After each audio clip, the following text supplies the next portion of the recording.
Bueno, pues lo primero que les quiero recordar es que precisamente estamos asumiendo sin pérdida de generalidad que todas las funciones son no negativas, ¿no?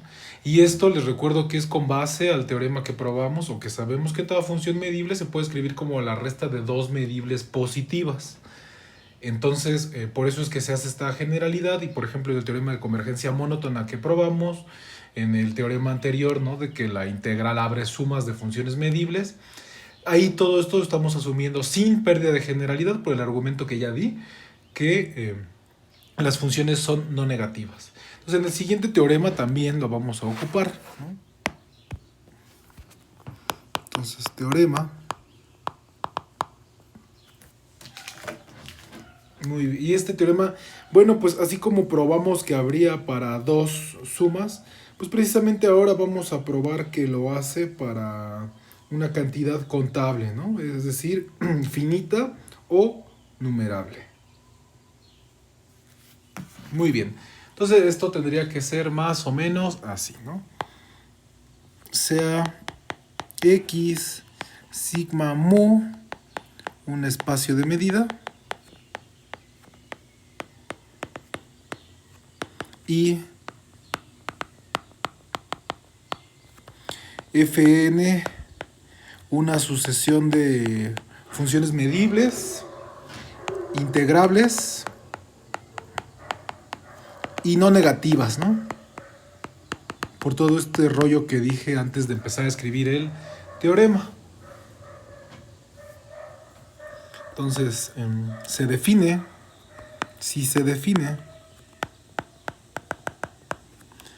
f en x igual a la suma con n corriendo en todos los naturales de fn de x, entonces, pues muy similar a uno de estos de convergencia que probamos primero, ¿no? F es una función medible en x reevaluada y 2. Pues de hecho es como el teorema de convergencia monótona, ¿no? Es la función a la que convergen es medible y además se puede rescatar, ¿no? Su integral, ¿no? Es decir, la integral sobre el espacio x de la función f respecto a la medida mu se computa como la suma desde n igual a 0 hasta infinito de las integrales en x de cada una de las funciones, ¿no? Punto. Así es nuestro teorema. Muy bien. Y entonces pues lo vamos a probar precisamente con el teorema de convergencia monótona, ¿no? Y vamos a usar aquí que las funciones pues son positivas, ¿no? Y entonces se define para cada n en los naturales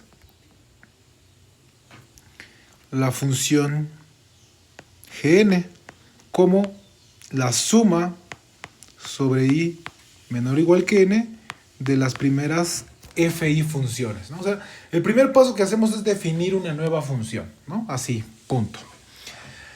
Ahora observemos que entonces gn es menor o igual, que gn más 1, ¿no? O sea, el asunto es que estamos sumando una función positiva más y entonces pues sí, podrá crecer, ¿no? No nos lo asegura, pero podrá crecer. Y entonces, además, gn también es una función medible y esto es pues porque ya probamos que med de x es un espacio vectorial, por lo tanto es cerrado bajo sumas y entonces cerrar n funciones medibles me vuelve a dar una función medible, ¿no? Entonces por lo tanto gn es función medible.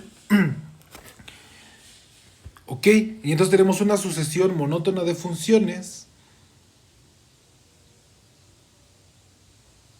¿no? Y entonces podemos usar el teorema de convergencia monótona de Lebesgue, así, por el teorema de convergencia monótona de Lebesgue, ya para no estar anotando tanto, ¿no? ¿Qué se sabe? Bueno, pues que la integral... Bueno, sabemos que el límite de las gns es una función medible, ¿no? Eso ahorita lo pongo si nos conviene, pero lo voy a poner así.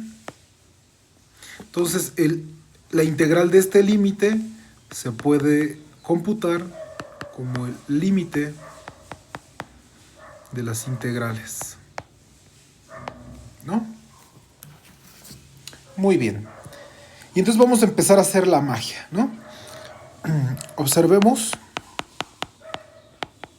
que ¿quién es el límite con n tendiendo hasta infinito de g de n? Bueno, pues para esto habría que quitarle el disfraz a la g de n y recordar que no es más que la suma de i igual a 0 hasta n de las primeras fn's, ¿no? Bueno, fi's. Ok, y entonces pues precisamente es el límite de las sumas parciales. Entonces esto es la suma desde igual a 0 hasta infinito de las f's. Pero esto tiene nombre y apellido, ¿no? Es f, así la declaramos, ¿no? Y entonces fíjense, cada gn era una función medible por ser suma finita de funciones medibles. Y entonces este límite, que es de una sucesión monótona, pues corresponde con el supremo de esa sucesión de funciones medibles. Y entonces este límite automáticamente es una función medible por todo lo que ya hemos probado, ¿no? Entonces, de esta manera, f es una función medible, ¿vale? O sea, aquí es porque este morado se puede escribir como el supremo de las gn con n corriendo en los naturales, ¿no? Y entonces sabemos que las medibles son cerradas bajo supremos, ¿no? Entonces esto nos prueba que f es una función medible, ¿no? Entonces, la integral sobre x del límite de las gns, que es la función f, ¿no? Ya para ponerlo como queremos y como nos conviene, esto es igual, pues, por lo probado al límite cuando n tiende a infinito de la integral sobre x de gn respecto a mu. Pero otra vez quitémosles el disfraz a las gns, ¿no? Entonces estos son la integral sobre x de la suma de igual a 0 hasta n de fi respecto a mu. Ok, pero entonces lo que sí sabemos es que la integral sí abre sumas finitas de funciones medibles. Y entonces aquí esto es el límite cuando n tiende a infinito de la suma desde i igual a 0 hasta n de la integral sobre x de la función fi respecto a la medida, ¿no? O sea, nada más sacamos nada más metimos la integral, ¿no? Y entonces ahora sí, el límite de n cuando tiene infinito de la suma de i, bla, bla, bla, esto es una suma parcial. Y entonces el límite de las sumas parciales, pues es... Voy a bajar un poquito más esto. El límite de las funciones parciales, perdón, el límite de las sumas parciales, pues es la sumota, ¿no?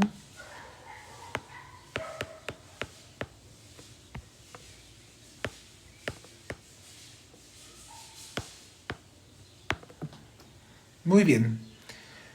Y pues con esto hemos terminado de probar lo que se deseaba, ¿no? La integral de la función f se rescata como la suma infinita de las integrales de las f.